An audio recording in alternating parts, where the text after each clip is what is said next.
10, 9, 8, 7, 6, 5, 4, 3, 2, 1. Yo, welcome to another episode of A Man's Conversation presented by Men of Promise and Promised Land International Ministries. I'm Minister Craig Sanders, and my co-host Ariel Prater is in the house, and then we got a visitor today. My brother's in the house, Anthony Farmer from Los Angeles, California. What's up, brother? What's going on? Welcome to the A. Hey. How you liking it? It's all right. They just lost my luggage and Okay, been at the airport. Welcome to the A. Yeah, that's it. So, I want to welcome you to the broadcast. It'll be your first time coming on, and Minister Prater is here, and we had a good celebration this weekend. We celebrated my wife's 50th anniversary. You guys were all in the house, and I hired this saxophonist to come in and help me with my love life with my wife. And so I asked him, I said, look, this is what I want you to do. Before we sing happy birthday, I want you to come in and That's exactly how he said it to me. That's exactly how I said it to him.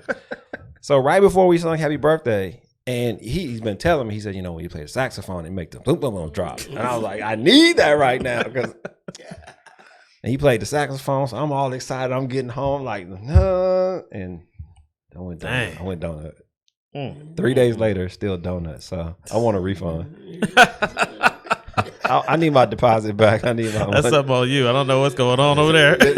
Your saxophone wasn't working, bro. What's going on? No. God is good. I called my brother and I said, hey, man, I want to surprise my wife. I mean, she's a woman. She kind of has everything. She has jewelry. We have houses, kids. And I don't really do big celebrations. I literally, a week before her birthday, said, hey, we going on a date. Yep. And she was like, a date? It was a Friday evening. And I said, yeah, come on, let's go. I said, wear something cool because it's going to be hot. So we jump in the car, and we have season tickets to the Falcons. And I knew it was a Falcons preseason game. Yep. So I'm like, in my mind, I'm like, let's go to the Falcons game. So I'm looking on the app trying to find the tickets. It ain't no preseason game. They're playing out of state. They weren't playing here. They weren't here. Right. They got one preseason game. Right. Yep. So I was like, dang, all right, what else can I do? So I said, all right, I'm going to take her to get something to eat. So we went to a Brazilian steakhouse. Oh, cool. Yeah. Got her some cake and, sang happy birthday there. Then we left there and we went shopping. It's these shoes she's been asking for. So I bought her 2 pair of shoes. We're shopping for her party, which is the following week. So I'm like, dang, it's kind of early. I don't want it to end. So I was like, let's go to the movies. I'm going to take her to the movies. Okay. So we watched the movies I ain't never heard of. Still don't know what it was about, but it was just an enjoyable evening. So we left there. It's like 10, 11, 12 o'clock. And I was like, let's go to Crumble Cookie and get you your own cookies, because anytime I buy my wife something sweet, the little crumb snatchers that we have in the house always somehow find a way to snatch it. So at the end of the night, she was like, thank you. I appreciate it. It was just like the best birthday gift ever. Great. So I'm trying to think, what can I do to put the icing on the cake? And your saxophone failed me, brother. I just want to let you know. It was beautiful. All that around. My girl took me home. Hey. It worked over there. Uh-oh. Didn't work in my... No. All right, so... good to see everybody. It's been a couple weeks since we've gotten together. My wife's came in and co-host with me. And again, this is a conversation that really started about 35 years ago for me, with having good conversation in the barbershop. Right. When I had my own shop, it was always, what is your perspective? What do you think? And, men go back and forth, and then women start coming in and they start listening, and everybody was in a learning situation. And that's the reason why we do this broadcast. That's the reason why we do this podcast, because everybody lives by their own principle. And the principle that you live by definitely ain't what somebody else live by. Is not what somebody else live by. And we expect those principles to be, like, I grew up poor.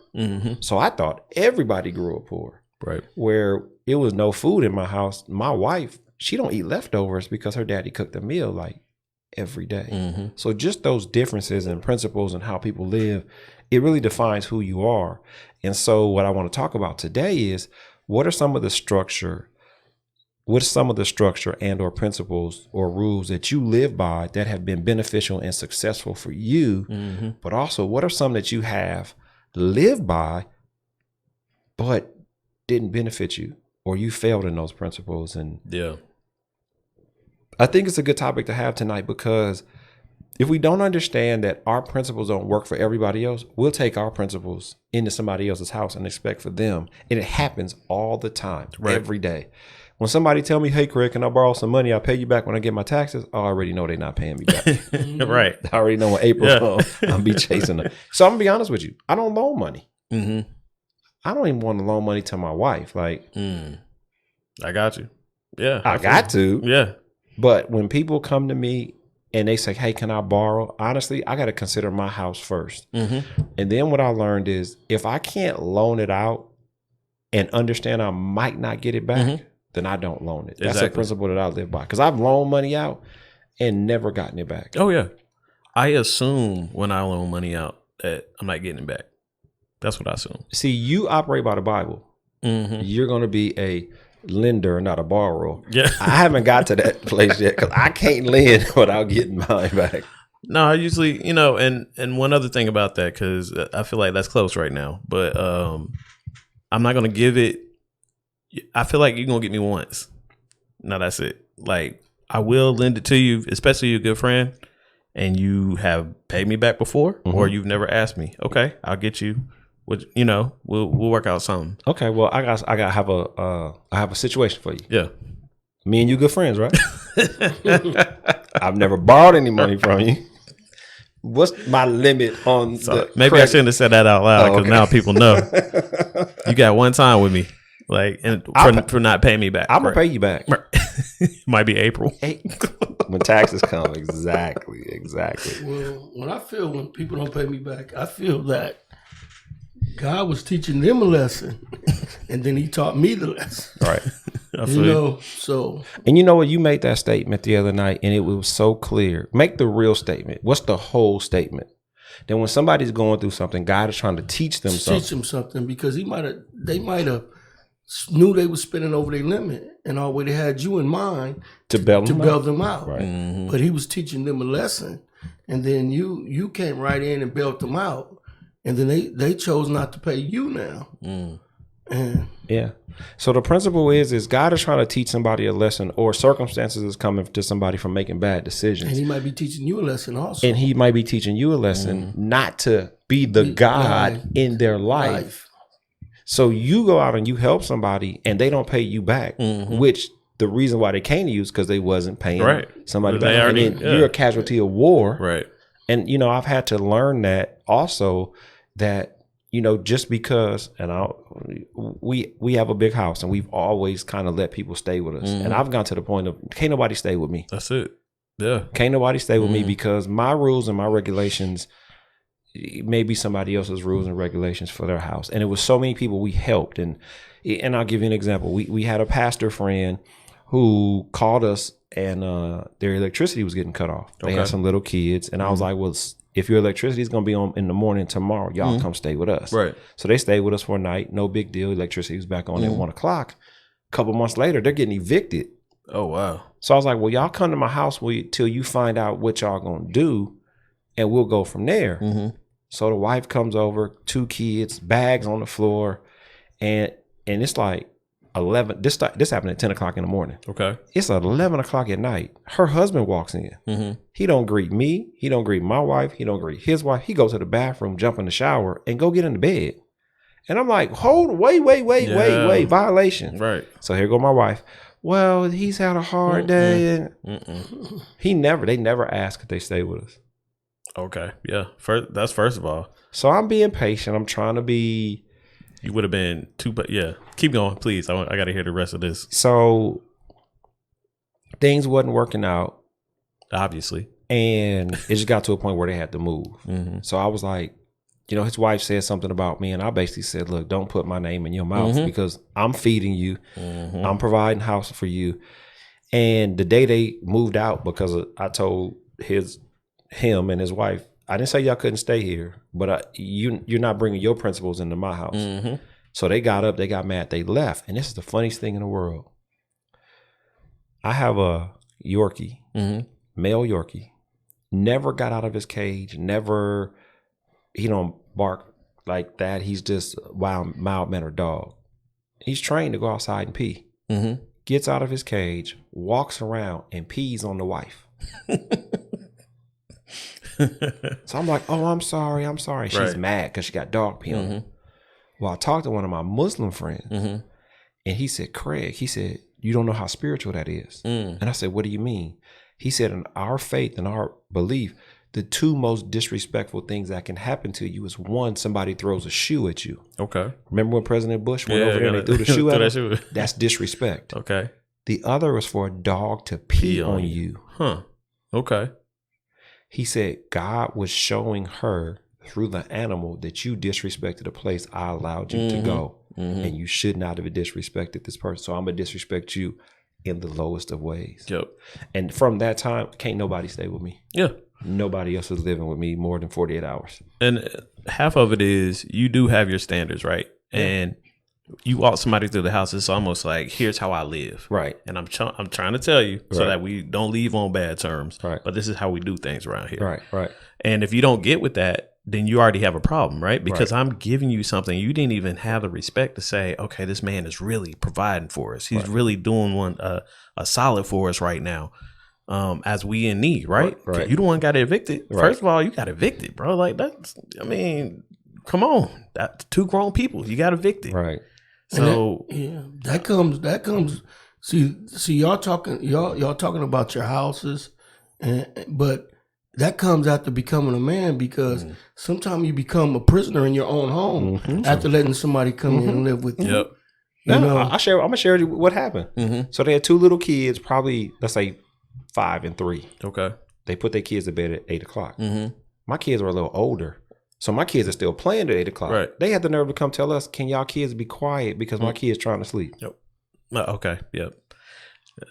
Once again, you're better than me, because it would have been. I think this night might be the best night for everybody. So again, we're talking about principles that we live by, either helping people or just stuff that we do. So for me, I am the cut off king. You cross me once, I'm cutting you off. And I had to learn through Christianity that it's not always cutting the person off, but I have to learn to cut off the actions that you bring that are disservices to me. And so God has really had to help me not cut people off, but still learn to deal with them in a friendship way, in a humble way, and allow my light to shine in their life, but not allow the actions that they operate in come into my space, and continue to have my structure, my standards, and operate within the protection of my house. Right. And that was something that I had to learn.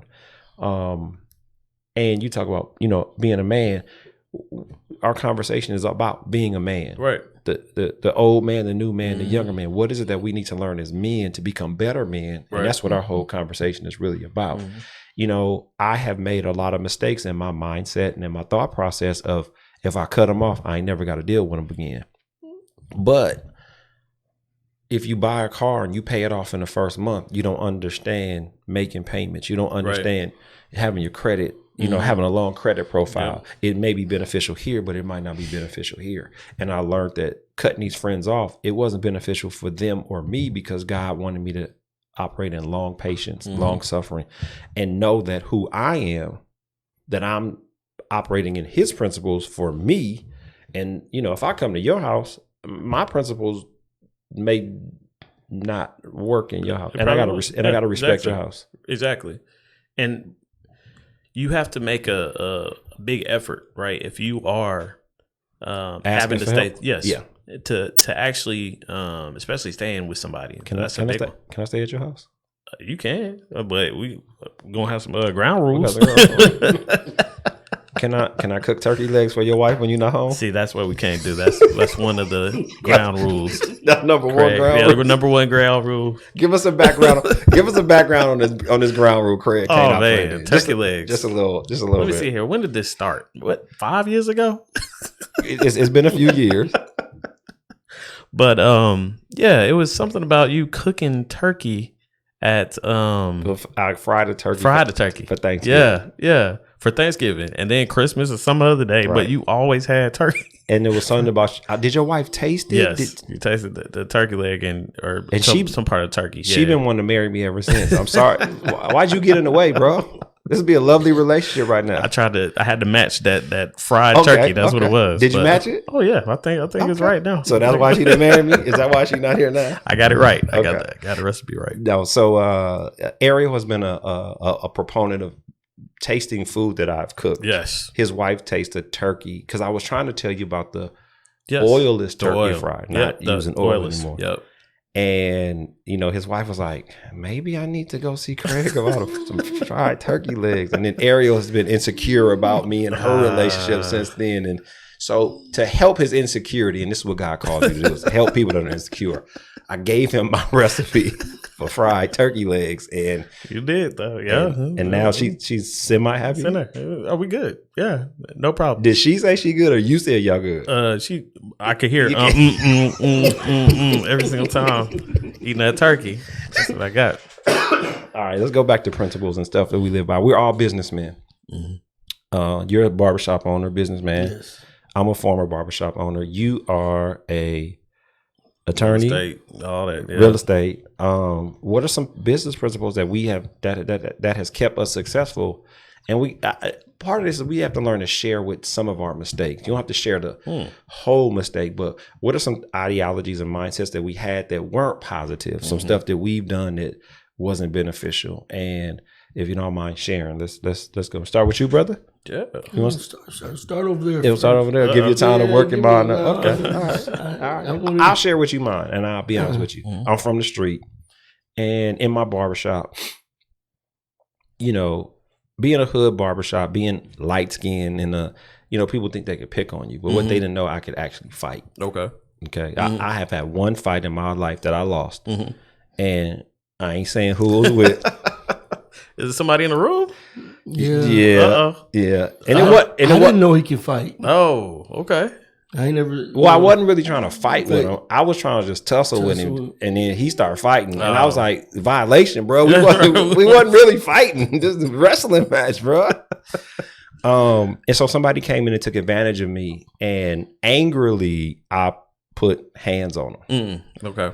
And I lost some customers from that because they never knew they knew the thug Craig. They didn't know the street Craig. Right. They didn't know the Craig that I felt offended that I'm giving the community a place to come, a place to get out of the everyday hustle and bustle in the streets of South Central LA. Right. But what hurt me was the customers that did not come back. The customers that felt like, oh my God, this happened in front of my son. And I had to learn, if somebody do me wrong, let it go. It's not even, at the time it was $10. It cost me $600 and some in attorney fees and going to court and going to jail. Yep. And when I thought about it, it wasn't worth it. It wasn't even worth it. So in my mindset, because of where I'm from, I'm thinking I got to defend myself if somebody do me wrong. You got to remember you wear a title. Right. You wear a title. Yep.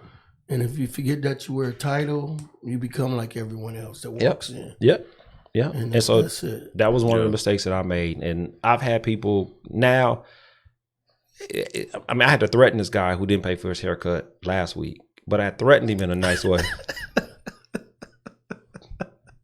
How about, I did go home, and then I woke up the next day. I was like, I don't think I paid Craig. And that's the first time that's ever happened, though. But I know where you live at. All right, that's true. So, but that's the first time. I was like, wait. And I immediately sent it. I didn't even see. You didn't see my text message? I didn't see it yet, but it must have been on your mind, too. Let me say something. Well, all right, so for me, I only have 5 or 6 customers that I cut. And it's not like where it was before that when I cut your hair, I'm making sure you pay for your haircut. These are like, you come to my house, I'll come to your house. It's again. And so I was like, did he pay me? Yeah. I had to think about it too. The next day, I did not pay her. What? And it was crazy to me. Again, it wasn't no big deal. Right. In the past, it has been a big deal because when you put your stuff out there, you want to get paid for it. And I sent him a threatening message. In the nicest way. And this goes back to turkey legs. Right. What the message say? Something about turkey and you going to bring some over to my house, something like that. can't remember. You want to read it? Let me get back to it. Yeah, Let's read it. It went back to turkey legs. So this is how I get them back. Like, I'm about to hurt you, bro. You don't want to pay me? I'm about to hurt you. Man, what he say? Okay, yeah, what he said? Oh, when you don't pay your barber after a cut, I repo your wife and feed her fried turkey legs until you pay for your haircut. He said he didn't read it, but he said that. I had a tip and everything. I didn't even see it. So But yeah, I took a situation where I could have grown and been bigger, and I dummied myself down to dealing with the person on their terms, and it cost me greatly. Yep. And I don't ever want to make that mistake again. So if they don't pay me, I keep on moving. It come back someplace else, and that's what I had to learn. Yeah. So that's one of the business things that I had to do. And just understand people are people, and they got different ways. And there's a Judas in everybody. Somebody trying to get you somewhere, shape, form, or fashion, whatever the case may be. So what are some of the things? Because you deal with tenants and all that type of stuff. So I know your life is a little challenging. No, I got really good tenants right now. I really do. I had to get all the bad ones out. Right. That had to happen. My first thing is, in business, especially with tenants and real estate and everything, just don't take things too personal. Yeah. You know what I mean? Like everybody is just trying to better themselves. Right. You got to remember that at the end of the day. It's like, it's not personal against you, because you always want to be like, is it because of me? Is it because, how I look or something like that? No, they really are just trying to get the best they can get out of you. You're also doing the same thing, and don't take that stuff too personal. It's almost like, even I'll go back to because aren't you glad you learned that lesson early though? Still, I am, because the older I got, the more money I made, and then going into a situation where I'm working with celebrities and stuff like that. And you could have ran into the situation again. Yep. And you probably did. I have. And it's like, well, okay, well, I already saw this. Yep. So let me move past this. Yep. I've learned that everything you do is business. If you start business off wrong, it's going to get you in the long run. Yeah. So you can just say if you had a car for sale and you're selling it for $7,000, and the guy said, "Well, I have 6 and I'll pay you when I get paid," and he walks off with the car, you just did bad business. Yep. So it's everything you do is business, because you are your name. Yep. Your business is your name. Yep. So, go ahead. No, go ahead. I just want to say this. If you have a comment or you want to say something through email us at menofpromise2018@gmail.com, or you can call in with a comment or a statement at 470-412-0917.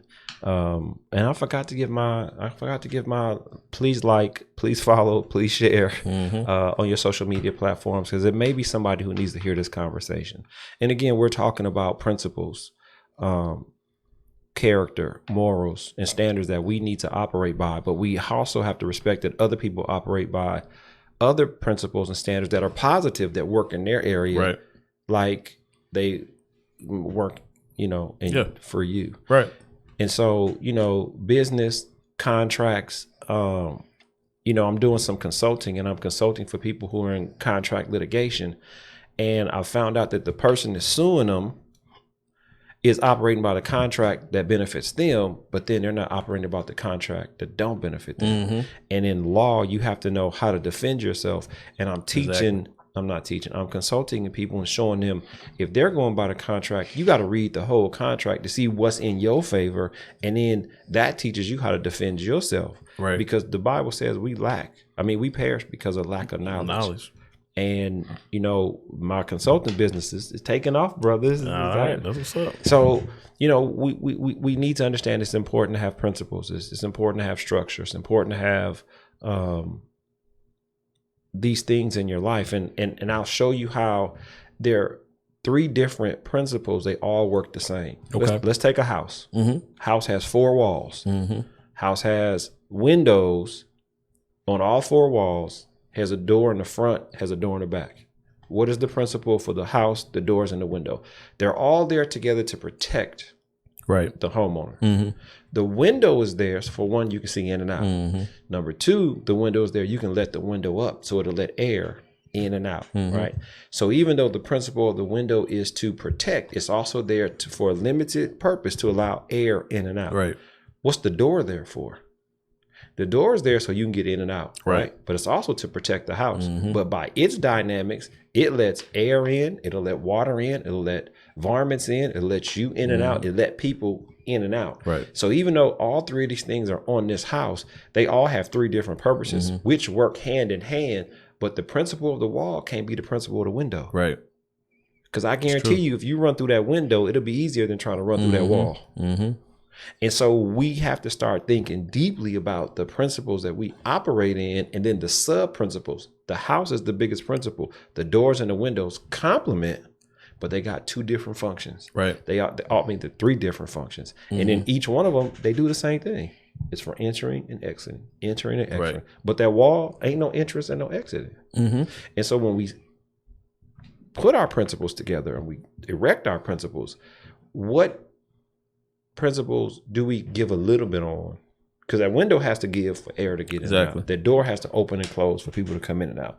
But how do we establish that in the lives of other people? How do we establish that in the lives of our business and customers and things of that nature? I want to go back to something. I think that was a good segue, and we can keep going on that. But I want to take it back to something he said. Okay. And it is good business practices, right? Good business habits.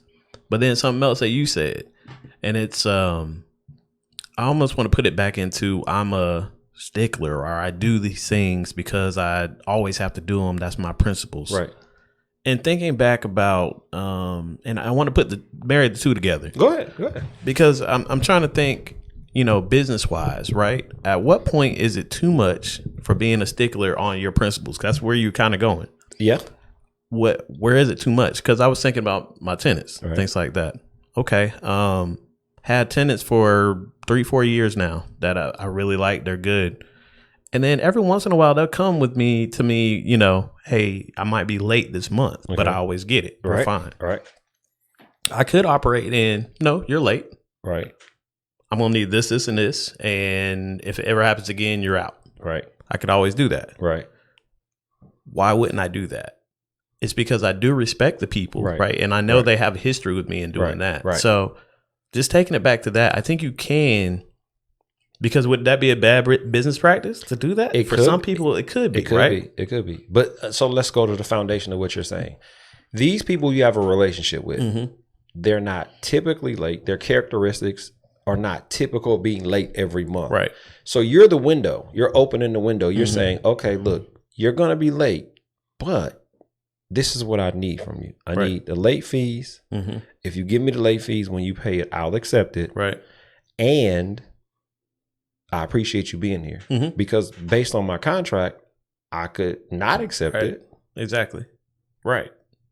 And so that's why I brought the door, the wall, the window in, because we need to be able to have some kind of leeway with people. Right. We can open that window when we want to in the day when it's hot, but then when it gets cold, what do? We still got to close it. So we have to be versatile.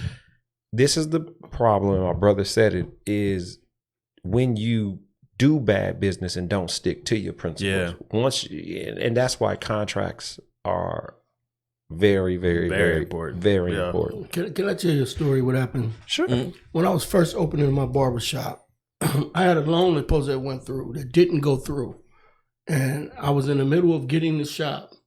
And I was renting a house from a guy for about 4 years. And I've never been late or anything. So it was either pay my rent or give this money to the people to get the shop open. Right. So I went to my landlord and I asked him, I said, man, I told him my dilemma. And he said, you really gonna open up a barbershop? You serious about it? I said, yeah. He said, well, go open your barbershop. Don't worry about paying me the rent. And then he said, if you need 2 months, just tell me. It's all right. You've been with me 4 years. He said, and I trust you. And I rented his house for about 15 years. He passed away. Wow. And the wife didn't tell me that he passed away because she didn't know our relationship. Right. And I found out like 2 years after he passed away. I called, I usually just send the rent off and don't even talk to him. And I just wanted to talk to him about moving this gate. This gate was like, so I asked, can I speak to him? And she was like, can I help you? I said, no, I want to talk Yeah. to him. And she said, well, he passed away. Wow. And I said, when? She said, 2 years. I said, why wouldn't you tell me he passed away? Right. And she said, I was afraid that, because they lived in another state. Okay. I was afraid that you would stop paying your rent. Right. Right. Mm. And I said, I pay on time Yeah. all the All the time. time. Yeah. You know? And me and her got close. So we Okay. started talking more and more. But then when the COVID hit, Mm-hmm. all the houses and everything went up. So she wanted to sell the house, so I had to move. You know, I moved into another place. Yeah. But it was, you know, just the relationship that he had Right. with me. He helped me to get to that's where I'm great. at. And I would say it that's grew. the door situation. Mm-hmm. You open and you close. You give and it comes to you. And that's the thing is, some people understand. And just like he said, you've been there 4 or 5 years. Go start your business, because I know when your business comes, you'll be able good. to. Right. And if Exactly. you got to pay me, you know, over the next 2 months, do what you got to do. Mm-hmm. Those are the good people in the world. Exactly. And we have to learn to operate like that until, like you said earlier, do me wrong one time and I'm done. And I understand that. Yep. I do understand that. And that goes back to me, do me one time and we done. Also, where I had to learn, all right, you can do me wrong. I'm not going to hold it against you, but I'm not allowing you what you did to ever affect me again in my life. Okay. Yeah. That's where I am. Yeah, you know, times are not the same as they used to be. Oh, no. Where they're the word I'm looking for is loyalty. Yeah. There's no loyalty, you know. You mean loyal to somebody else? They're just being loyal. Well, there's people out there that's loyal to themselves. It's called selfishness. Yes. Well, I'm talking about loyalty in a business relationship. Yeah, well, sometimes people take the word selfishness, but selfishness sometimes cannot be a bad word. Either. Well, you're selfish. You're talking about subsection A under selfishness. I'm talking about number one selfishness. Let's talk about selfishness. Selfishness, yeah. And then let's talk about your subsection A selfishness. Yeah. Give me your definition. Well, sometimes it's, you know, when people say you're selfish, but how can you be selfish to yourself? Right. It can be a protection Yeah. to be selfish. Or it could be a way of life that you think about yourself first. Yes. Now, the problem is when that selfishness, thinking about yourself, goes above and beyond what it should be. It goes into your other relationships or the people that really do. Because care about you. to me, people have always called me selfish because I didn't give them my last, but I needed my last to live. Right. But I've given you I gave you 90% of what I had, and then that other 10%, when I say no, then I'm selfish. No. Selfishness, subtitle A, section A says I got to look out for myself first. Well, when people borrow from you, and they assume because the way you run your life. Oh yeah.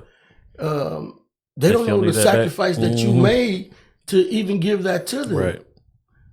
You might have the big houses, the nice cars, but you sacrificed to get that stuff. Yeah. No, I understand. And you might still be sacrificing to keep them things. Right. Me and my wife had to stop helping people. Number one, I found out just because you have it, you don't have to give it. But because we're givers, people would take advantage of us. Like in the situation, we had a friend. She was staying with us, 3 kids, and she just disappeared. I got a job interview. For like a week, she was gone. She ain't calling. Kids ain't got no food. They ain't got no lunch money.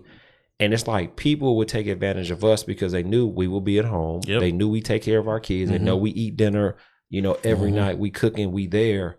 And instead of just communicating with her, we was like, nah, you got to come get your kids and go, because you got to go. You're adding 3 more kids on top of what we're dealing with. And not saying our kids were too much, but those are our responsibilities. Yeah. 3 more don't. So you're really taking advantage of me and my kids too. You're taking away from them too. Yeah.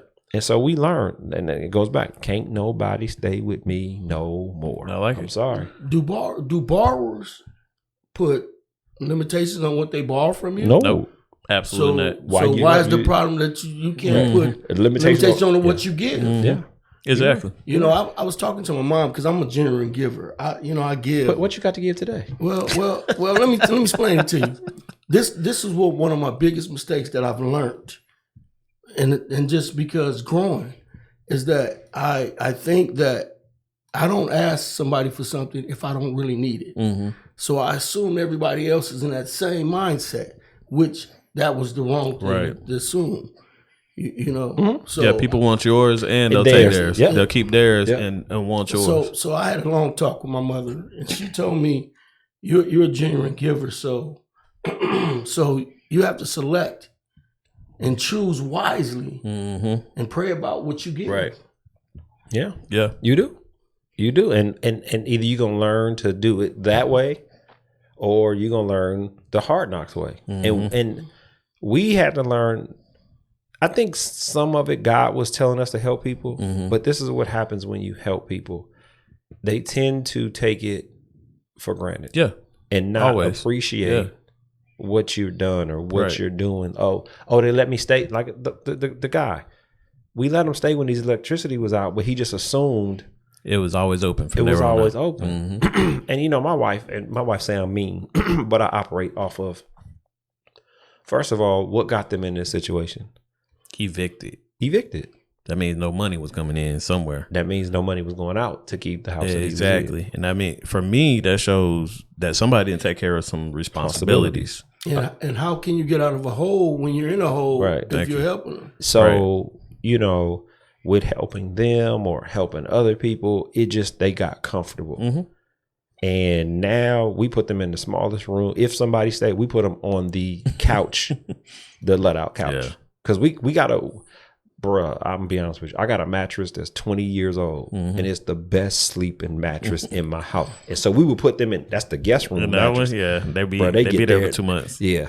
We bought a couch bed. We bought a pull-out couch. They get on the couch now. If they got to stay with me, they on it, and that's the worst. Little flimsy mattress, and so because you don't have to be there, right? And I really feel like we do need to be more selfish sometimes. Like I feel like I'm starting to really get there now. Just get the self, because I think of it as you and your family, right? Who's going to take care of them? That it's just you. That's it. And if you don't, when you're in need, exactly, who's going to help you? Exactly. The same people that you help ain't gonna help you. I can't ask some people for nothing. Yeah, and that's what my father told me. He broke it down to me like this. He said you have an EQ. You ground the EQ out to 0, and you hope that your friendship with a friend is like you move yours up to 10, and his is moved down to 5. So he can only do so much to help you. Yeah. It's not in him, but you'll do all these other things to help him. Well, I think we have to be givers, and we have to give in certain areas. The question is, when is giving too much? When do we have to stop? When do we pull back? Right. And then when do we have to say, that's enough? exactly. That's sometimes it's a learning situation. And Well, again, I always feel like they'll figure it out. That's where I'm really starting to get to. Like the people that are wanting yours and already have theirs, they've already figured out that exactly they can get it from you. And you're right. I think I really am starting to think that way. Like, hey man, it's just they'll figure it out. You were their first choice, Right. And after you, who was they going to go Exactly. to? So they went down the list. Yeah. They seen you with the things you do, how you spend your money, and So I had a friend call me today before I started the podcast. Hey, bro, can I borrow $50? And I was like, sure, I'll give you $50. So I only use one payment method, which is Zelle. I don't use Cash App. I don't use Chime. If it's not Zelle, I don't use it. So I've had a conversation with this friend about using Zelle. Like, he's like, I can receive money, but I can't send money. So I'm like, all right, well. So he was like, can you Zelle it to my friend? And I said, no, I don't know your friend. Right. Well, can you Zelle it to your daughter and she'll Cash App it to me? And I'm like, no, that's no. So I asked him a question. I said, sir, I'll ask you a question. You're a smart man. I said, if you walk outside and you see that your tire is flat, but you got to go to work, do you drive the car to work, continuing with it being flat, or do you put air in the tire, fix the tire so that you can get to work all the time? He never answered the question. He actually hung up the phone. yeah. So I don't mind giving the $50, but you knew that your Zelle wasn't working 2 months ago. You didn't. You're going to ask me for something and then put stipulations on the way that I do it for you. Nah, can't do that. It doesn't work like that. Send me through something. Right. Yep. Exactly. And I'm not going through that. Right. I'm not going. And so those are the character issues or structure and standards that I operate in. But I'm called selfish. Oh yeah. I'm selfish because you didn't think about you taking care of your flat tire. My flat tire taken care of. You understand what I'm saying? Right. And that's one thing that a principle that benefits me is being prepared. Like right now, I have 2 deep freezers. I have enough food in my deep freezer for about 5 to 6 years. Yeah. Some cooked, some uncooked. My brother came into town and I said, hey, I'm about to barbecue for y'all. They didn't even know it. I went to my freezer and I thawed out some barbecue that I cooked in May of earlier this year. I already know. He know I like to try out anything he be cooking out over there. Lamb out. Don't tell people. Don't tell people. Don't feed you. They want to come over for dinner. Yeah, I'm trying to look for where the freezer is. It's in the basement. I mean, it's in the garage. I'm gonna be flying back. Okay. And I'm gonna take me a cooler back with this. There you go. Good luck taking the cooler back. You can sit down at the table and get 2 pieces of ribs, but you ain't taking no cooler back. But no, it's preparation, and sometimes we have to prepare to be taken advantage of. Yeah. Because we're always in the blind, thinking the goodness of them is like the goodness of me, and we have to look at their character. There's no way I can owe you money, and you walk in and ask me for the money, and I say, "Oh man, I don't have it." It'll come straight out of my pocket. Yeah, but that's your character. That's you. That's your character, and that's what I was Everybody's trying to tell you. Yeah. That's how it is. Yeah, and like I said, I don't lend money unless I know it. Unless in my mind I'm giving it away. The only person I lend money to, and it's stipulations first and foremost, to my wife. The only person, and I don't even ask for the money back. I just ask for favors. I need some favors. I need it at 3 o'clock in the morning. I need it at 5 o'clock. You can't say no to me. Once I give you this loan, that's the first stipulation. There is no in your response to any question I ask. That's funny. We gonna keep these payments going for the next 50 years, whether you pay me back or not. That's it. So yeah, but even with this podcast, the concept was to be, there's rarely any time that we've had notes. The only time we really had notes is when we did a part 2. Yeah. But it's go by the fly, be led by the Lord, let God lead the conversation, and whatever you want to share, you choose to share, you don't share. Like we had a conversation. I was like, well, tell us this. And I was like, well, you don't have to tell everything, but just tell us the parts where people need to hear. Because they don't need to know our personal business, but they need to know how we make decisions and things like that. And even for me, I'm the type of person that I've always shared. Didn't matter what I was sharing because nobody can really touch what I'm doing. But I don't mind giving sometimes some intricate details, and then sometimes I just tell a story. But the whole goal is what I learned is people listen to what I say. Then they go back and they think about it, or they'll judge their situation on what they're doing by an outside ear, which is me. When I went to LA a couple months ago, me and my brother went to one of my friends' house. And he threw a party for me. He threw a pool party for me. And my brother, he got a big family. And when my brother said he was coming, out of respect to this guy's house, I said, hey, my brother coming. It's like 11 of them. The guy said, Craig, this party for you. So whoever you invite, they welcome to come. Right. And even though we didn't prepare for 30 people, it was enough for 30 people. Right. But my brother and his family coming added to the party. And it was just even a more joyous celebration. Right. So for me, and I'll be honest with you, nobody invites me and my family to parties. That's not true. Well, hold on. I said nobody. You're somebody. You are somebody. Honestly, the people that I know that have parties that invite us versus the people who have parties and don't is you and my cousin. We don't get invited to parties like that because when we come, it's 9 of us. Okay. And we don't mind bringing, but at the same time, they just be like, nah. And I just be like, wow. Because every party we have. Yep. You invite a bunch of people. Right. Whether they come or not, that's on them. But I noticed that we don't get invited. It's few and far between, but I just found out it's really people who they not thinking, oh, if they come, they're going to eat a lot of food. I don't even mind bringing something because it's a bunch of us. We know that, yeah. But you can always show up at my house. You good to go. Like, and some parties they meant to go to. True. What did you just say? I said you don't have to bring nothing. You good. Especially you can leave the turkey wings at home, turkey legs, all that. Well, you said something before you said that. You're always welcome. Yeah, you're always welcome. When you go to work, am I welcome? I'd say your family. Oh, okay. You and your family. Yeah. Yes, you have to Come to the door. bring I gotta bring the whole family. 11. Well, exactly. Bring all them kids. That'll stop anything. Okay. Anything going down. All right. So we're talking about. Go ahead. Well, I'm not the same man I was a week ago. Right. I'm learning as I'm going. Yeah. It's no book on learning how to be good and how to protect yourself and how, but you learn by the experience. Yeah. As it comes. Definitely. Yeah, and that's part of what our the base of this podcast is. And we started off dealing with men today versus 30 years ago versus where the future of men are going. And there is no dialogue there. I mean, there's dialogue. There's no written manual on how to be a man. Right. There's a manual on baking a cake, making cookies, how to fix a car, but there's no manual on how to be a man. And that experience is only going to come with either learning from another man, the school of hard knocks, and going out there and knocking your head and having a change, or that experience with God where God is like, look, I need you to do something different, which was my experience. Right.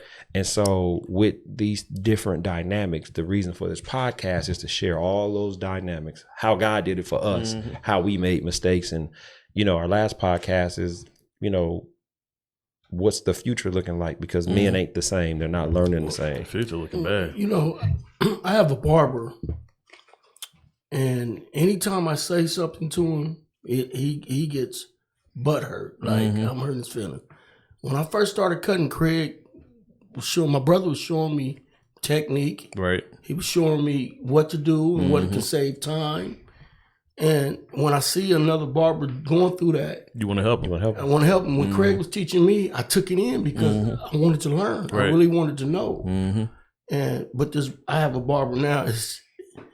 I just like Can't help I've been cutting a kid's hair for like 6 years, so I know how he wears his hair. So he sits in his chair, and I just Yeah. You try to help him. I see him going through it over Right, there, and right. Yeah. and then he gets hurt. He said this to me. He said, "What, do you want to cut his hair?" I mean, I said, "Yeah." Maybe need to be over here. Yeah. Yeah. But that's what I'm saying. Men are not the same. Right. We're softer now. We don't have that texture of another man telling us something. Well, I'm going to tell you why. They don't drink out of water hoses. They ain't got to be in the house by the time the lights come on. They can't navigate nowhere. I knew my whole neighborhood back and forth, dawn, dusk, and during the day. And how to get through the back way. Right. Right. And I'm gonna share this with you. So I lived in a Crip neighborhood, and in LA, the streets are like 90th Street, 91st Street, 91st Place. So you might have 15 blocks that are between the 90s and the 100s. Right. And then you had a gang that was from the 80s. Then you have a gang that's in the 100s And across across Van Ness right, and then, is the blood. So I lived on the street where it was the divide between LA and Inglewood. So across the street was Bloods, and Bloods and Crips don't get Ground along. zero. But I grew up in the Crip side, but my barbershop was on the Blood side. Okay. But because I went to school and knew the Bloods, they knew I wasn't gangbanging, Right. so they allowed me to do business. They also allowed my Crip friends to come over there because they wasn't, well, it was a little beef one time, but I told my Blood friends, if you gonna fight my Crip friends, then you gotta fight me too, which puts our friendship and relationship in jeopardy. So I'm gonna tell you what happened one night. I'm leaving my house at 9:30 at night. This Cadillac is following me. Every right turn I make, he made. Every left turn I made, he made. And I'm like, these people, they trying to shoot me. Yeah. So I said, this is what I'm gonna do. Not too far from where I live was a place called The Bottoms. And it's a part of Inglewood. And the reason why they call it The Bottoms is because you really can't get no lower. So they call it The Bottoms. So this car, when I say he's not close to me, but every time I make a right, every time. So I knew he was a Crip because he came out of a Crip neighborhood. Right. Bloods really don't come into the Crip neighborhood. So I'm driving down this street, and so I make a left, and The Bottoms is on my right side. So he's still behind me. So I said, all right, you want to mess with me? I turned right into The Bottoms. And he made the turn, but he turned back to go straight. Because them Crips getting caught in that Blood neighborhood would have been disaster. We knew and we learned how to navigate certain situations as kids. My kids couldn't navigate out of a Kroger grocery store. Mine's neither. And that was our conversation before. Are we cursing the next generation because of the stuff that we That's give just them? not their struggle. That's not the struggle. We walked home from school. Right. You know, my kids get picked up. The mother won't let them walk. Yeah. You know, and it's not that far from the house. Yeah. Well, it's still a different world out there though too. Like, It is. it's But a little bit different out there. for me, my kids getting on that bus. You can unless you miss your bus. My wife, I want to take them to the bus stop. It's chilly outside. I'm like, it's chilly outside at school. Or you walking Right. We got up at 6 o'clock and had to be at that bus stop. Rain, snow. Yeah. Well, one of the high schools I went to, I walked to school. You know what I appreciated though? They bused me. So I went to the Valley School. Okay. So I learned their whole different flavor, stuff. Yeah. You know, than just the hood. Right. You know, and so it well balanced me. Well, the school that you should have went to that you got bussed out to another school, I walked to that school every day. So it's a high school in LA. It's Washington Preparatory High School. Yeah. And all the Crip gangs that don't get along, that's the battlefield. They go to that school. They go to that school. Right. And me and my buddy, it would take us 35 minutes. We would just walk to school every morning. We walked 35 through minutes. 3 different neighborhoods. Man. But we wasn't gangbanging, so Right. they didn't bother us. Right. And then the other thing is most gangsters ain't up at 8 o'clock in the morning, Right. so we had to worry about that. All right, we had a good conversation Yeah, man, today. it's If good. you have a comment, you want to call in, you want to make a comment, you want to ask a question, call us at 470-412-0917 or send us an email at menofpromise2018@gmail.com. So, all right, let's summarize this conversation for today. We'll start with you, A. Or you want to pass to... I'm always passing. All right, I okay. get more knowledge when I speak out. All right, Ariel, up, this is the man? summary of today's No, this conversation. was good. I think one of the main things that that really came to me was being selfish, being a stickler, right, and being mean. Yeah. What people call you when you're really just trying to protect yourself and your Oh house. my gosh. Yeah. So I mean, I hate it for you. You can call me all that, right? But you got to look out for number one. Sometimes you really do. Yeah. I quit loaning money. I like that one. I like that one too. If I'm gonna give you something, I'm just gonna give it to you. Here you go, because it destroys friendships. And it's just money. Yeah. You know, like when you have something going, it comes, it goes. Money's gonna come and go. Right. I might spend my last on an investment because I know it's coming back. Right. Yeah. And so I look at it like that. You know. Well, selfishness is spending your last on yourself because you know you're going to survive. Somebody will call you selfish because you won't spend your last on them. Yeah. Yep. And that's their selfishness, not yours. So to summarize today, we have to erect character, principles, morals, and standards for our life. What window do we open to give a little bit? Yep. What door do we open to bless somebody else with? And we have to figure out what that means to us and how that benefits us and how it's a negative to us. I don't loan money. I'll be honest with you, brother. I love you. I will loan you some money, but Ariel, I ain't loaning you jack. feel you. No, I'm gonna loan you a lot because I know where you live at. I feel you. No, but you know I'm gonna pay back. yeah, you owe me some money for something else, and I'm gonna bring that up another day. Just give me the money. We'll talk about being selfish later. You know, there are a lot of people who don't, and even with this generation, is very self-centered, selfishness, and not giving in certain areas, and so we have to learn to navigate through that. But this is what I learned: if you give unto God, when you give somebody something, whether they pay you back or not,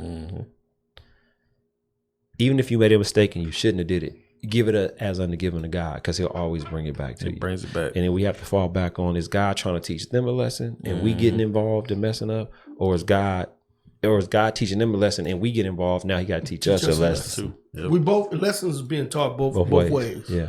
Yep. Yeah. And I've made the mistake on both ends, not giving when I should have, and then giving when I should have, which now makes me say, all right, Father, what do I do with this situation? What do I do? And we're gonna end on this. I had an elderly lady who's a real good friend of mine. She's a customer. I met her in the Taco Bell. Older white lady. She adopted a black kid. Okay. So I've been cutting this kid's hair since he was 3 months old. He just turned 15. Okay. She ends up in a situation where she lost where she was living. She needed a place to stay. So I was like, you can stay with me for a couple days. She was pushing it where she was trying to stay longer. And I kept telling her, I can only help you till Monday. Yeah. She was bringing her principles into the house, which was disrespecting my wife. Right. And this is where we also got to come in. Where's my weak point, and then who's the balance to help me out? Because then my wife came in and said, well, she can't stay no more. She ended up going to the hospital, and my wife packed all her stuff up and to take her stuff to the hospital. She didn't even know I delivered it. I just took it, and that was the way out. And I had to lean on my wife because she was my friend. Yep. But once her principles start Exactly. not balancing, but being a negative in the household, Gotta go. we got to go. She got to go. She had to go. So with that being said, this is another episode of A Man's Conversation, which is not just privy to men, but it's also privy to women, families, children, and the community. So we will meet back with you guys next Tuesday at 7 p.m. Hopefully our hosts won't be late like they were today, but we're going to be giving. That's okay because you're not from here and you don't understand this Atlanta traffic. So blessings to all those. We hope that you saw something, heard something, believed something. You can share something with somebody. And Bishop in the booth, he's the only person I know take communion 7 times a day. But this is the thing. You're supposed to take bread with the wine. He only got the wine. Like, where the bread at? We can't hear you. Yeah, he's so drunk he can't even turn his microphone on, y'all. What are you talking about? Oh, I there can you turn go. the mic on. There you go. How do you think about the conversation today, Bishop? A little bit dull. I had to get rid of that person. What's the one on the right side? We need if on me, Ariel, he's needed in this conversation. I don't know what you're talking Right about. side. Oh, his right side. He drunk. He not in. He don't even know the direction. Hey, well, let me say this: no matter where you are, erecting your standards and your structure, or breaking some down to not be a hard ass, you got to be somewhere in the middle. But you got to go to God to figure out where you should be.